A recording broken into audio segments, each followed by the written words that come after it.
બોલો ગણપતિ બાપ્પા. તો અત્યારે આપણે એને જબરદસ્ત થીમ લઈને આવી ગયા છીએ. આજે છે પહેલો દિવસ.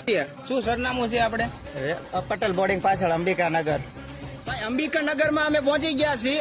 અને આ કેટલા દિવસથી આયોજન થાય છે? આપણે કેટલા વર્ષથી આયોજન થાય છે? 2014 થી. 2014 થી આ લોકો આયોજન કરી રહ્યા છે. અને તમને થીમ્સ ની જો વાત કરું ને તો જોઈ લો તમારી આંખોથી જ તે તમે થીમ. आरंभ कैसा है और कैसा परिणाम है धरती अंबर सितारे है उसकी नजरे उतारे. બોટાદ જિલ્લાને એટલું જ કહેવા માંગે કે દર વર્ષે ગણપતિ ઉત્સવ થાય અને હરેક માણસો એમાં ભાગ લે. અને ખાસ અહીંયા હે ને થીમ્સ એવી છે ને, એકવાર તમારે દર્શન કરવા આવવું જરૂરી જ છે. તો એકવાર જરૂરથી પધારજો. ફરી એકવાર સરનામું દોરાવી દેશે એ ભાઈ. પટેલ બોર્ડિંગ પાછળ અંબિકાનગર. પટેલ બોર્ડિંગ છે એની એક્ઝેક્ટ પાછળ અંબિકાનગર.